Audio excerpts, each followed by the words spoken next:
Hi friends, welcome back. India's next generation jet engine with France. ओहो, चलो देखते हैं कि क्या होने वाला है। नेक्स्ट जनरेशन का जेट इंजन जो है वो क्या फ्रांस के साथ मिलके बनाया जाएगा, इंडिया में बनाया जाएगा, क्या हो रहा है। कोई ऐसी डील जो है वो हो गई है कि अभी टॉक्स में है हम लोग। तो चलो वीडियो शुरू करते हैं। वीडियो शुरू करने से पहले अगर आप चैनल पर नए हो और आपने अभी तक सब्सक्राइब नहीं किया तो जल्दी से पहले सब्सक्राइब के बटन और बेल आइकन को क्लिक कर लो ताकि आपको हमारे सारे न्यू वीडियोस के नोटिफिकेशन मिल जाएं जैसे हम अपलोड करें। अगर आपको वीडियो पसंद आता है प्लीज़ लाइक एंड शेयर। चलिए शुरू करते हैं।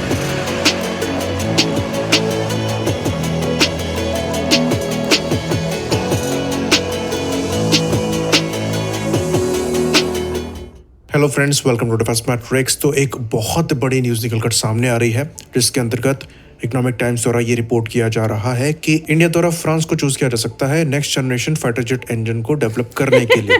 तो न्यूज़ ये है कि डिफेंस मिनिस्ट्री ने रिकमेंड किया है फ्रांस के साथ कोलैबोरेशन को, जिनके साथ मिलकर इंडिया में नेक्स्ट जनरेशन डिज़ाइन टेक्नोलॉजी और जो अदर की टेक्नोलॉजीज हैं वो आएंगी। तो ये कहा जा रहा है कि इस चीज़ पर काफ़ी ज़्यादा विचार किया गया है। मल्टीपल स्टेक होल्डर्स जो कि इस प्रोग्राम में इन्वॉल्व हैं उनसे फीडबैक लिया गया है, फिर जो टेक्निकल कमेटी थी उनसे फीडबैक लिया गया है और अल्टीमेटली ऐसा लग रहा है कि फ्रांस को ही सब रिकमेंड कर रहे हैं और इंडिया के लिए सबसे बेनिफिशियल यही कोलैबोरेशन मालूम पड़ रहा है।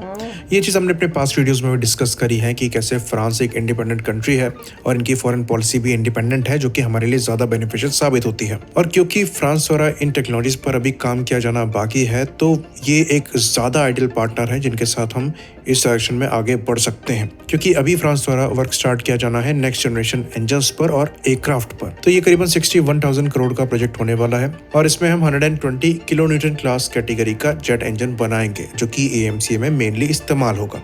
तो मेनली यहाँ पर दो कंट्री से ऑफर था, पहला फ्रांस से जहाँ पर साफरान का ऑफर था, वहीं पर दूसरा यूके से जहाँ पर रोल्स रॉयस का ऑफर था। तो दोनों ही जगह ऑफर काफी अट्रैक्टिव है। फ्रांस का भी ऑफर कंप्लीट टेक्नोलॉजी ट्रांसफर का है और जिस तरीके का रोड मैप फ्रांस ने रखा है ये काफी हद तक एएमसी की टाइमलाइन के हिसाब से मेल खाता है। बाकी इस आर्टिकल में एक और काफी इंटरेस्टिंग चीज मेंशन करी गई है और वो ये है कि जो पहला बैच होगा एएमसी का उसमें F414 इंजन ही लगकर आएंगे और ये सेंस भी बनाता है क्योंकि आप जेट इंजन इतनी जल्दी डेवलप नहीं कर पाएंगे, खासकर तब जब ये नेक्स्ट जनरेशन टेक्नोलॉजी पर बेस्ड हो। इस पर हमने एक डेडिकेटेड वीडियो भी बनाया था। तो ये काफ़ी हद तक सेंस बनाता है कि F414 इंजन के साथ ही पहला बैच डेवलप किया जाए, जिसके पैरेलल में जो डोमेस्टिक इंजन है इसका डेवलपमेंट चले और अल्टीमेटली बाद के बैचेस में ये इंजन्स लगाए जाएं। तो फ्रांस के साथ इस मामले में आगे बढ़ने के मायने यहाँ पर कई नज़र आ रहे हैं। पहला तो ये है कि आपको जेट इंजन मिलना है जो कि एएमसी के लिए आप डेवलप कर रहे हैं और ये नेक्स्ट जनरेशन होगा।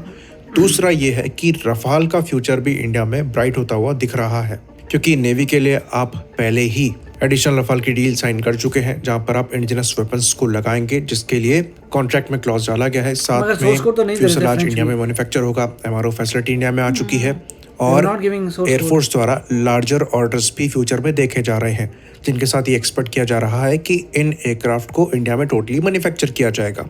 अब इंजन में कोलैबोरेशन है तो अच्छे खासे चांसेस बढ़ जाते हैं कि जो M88 इंजन रफाल में लगता है उसको भी इंडिया में ही मैन्युफैक्चर किया जाए। इवन हम यहाँ तक कहेंगे कि इसकी पॉसिबिलिटी भी एग्जिस्ट करती है कि जो हम फ्यूचरिस्टिक इंजन डेवलप करेंगे उसका बेस M88 ही हो, क्योंकि इस इंजन को एनहेंस करने के लिए फ्रांस द्वारा पहले से ही काम किया जा रहा है। अभी इसी इंजन के टीरेक्स वेरिएंट को स्नेकमा द्वारा शोकेस किया गया था पेरिस एयर शो के दौरान। तो बिना वेट को इंक्रीज किए हुए, डायमेंशन में ज्यादा चेंजेस किए हुए सेम इंजन से 25% आपको एक्स्ट्रा परफॉर्मेंस मिल रही थी और वो सेम इंजन बिना कहीं पर कॉम्प्रोमाइज किए हुए 90 किलो न्यूटन का मैक्सिमम थ्रस्ट प्रोड्यूस करेगा। तो थ्रस्ट टू वेट रेशियो वहाँ पर काफ़ी ज़्यादा इंप्रूव हो रहा है, जो कि शोकेस करता है कि फ्रांस द्वारा नेक्स्ट जनरेशन इंजन को लेकर टेक्नोलॉजीज डेवलप करी जा रही है। फ्रांस के साथ कोलैबोरेशन का फ़ायदा ये भी है कि फ्रांस की, जैसा कि हमने बताया, फॉरेन पॉलिसी इंडिपेंडेंट है।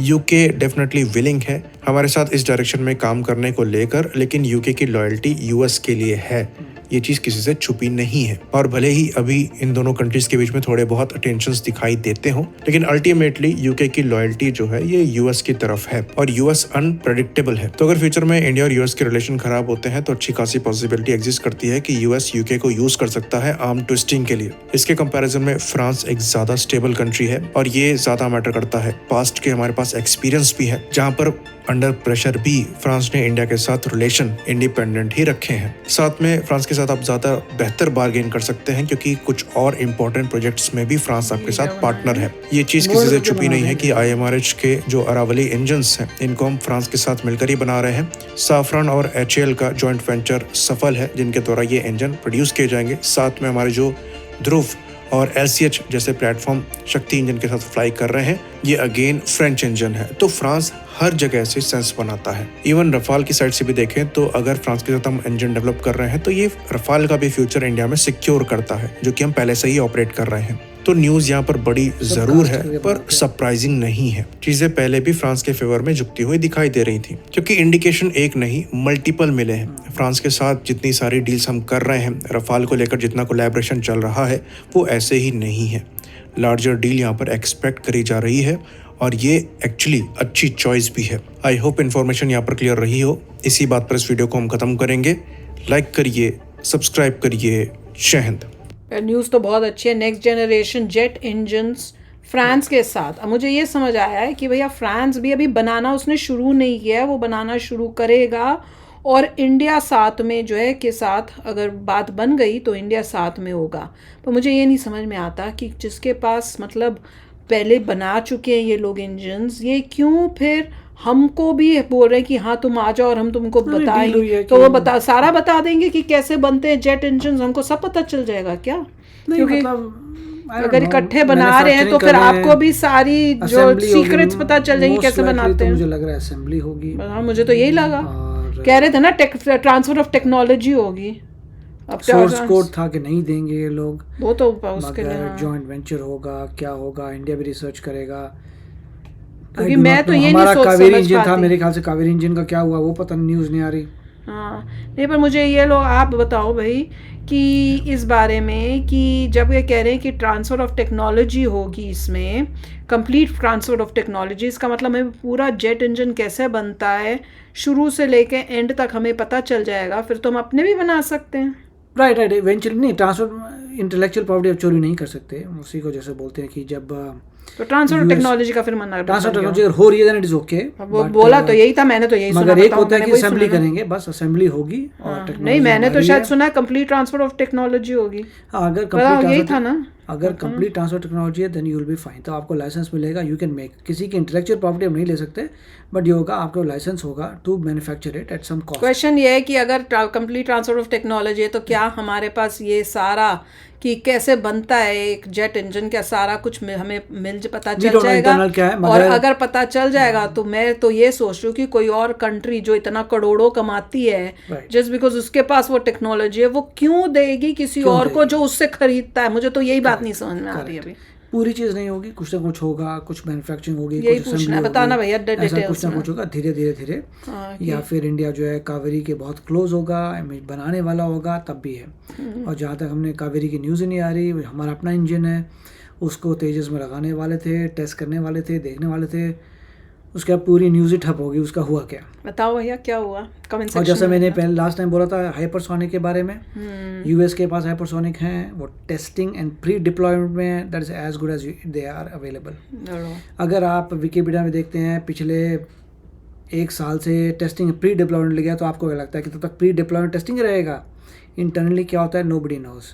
अगर वो बन चुका है और लिख रही है टेस्टिंग एंड प्री डिप्लॉयमेंट तो अब तक तो भैया डिप्लॉय हो ही गए होंगे और ये तो वॉर में ही पता लगेगा। जैसे पूरे वर्ल्ड को शॉक लगा था कि यूएस के एटॉमिक वेपन्स हैं।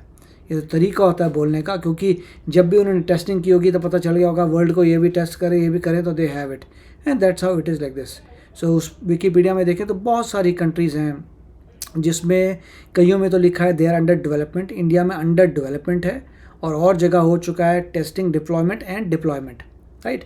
मगर रशिया का भी एक ही कैटेगरी थी, but we don't know, they में है अदर टाइप्स ऑल्सो। तो बहुत चीज़ें छुपी होती है। मगर अगर कोई बोल दे कि मैंने टेस्ट फायर कर दिया, यू कैन इमेजिन कि दे हैव गॉट इट।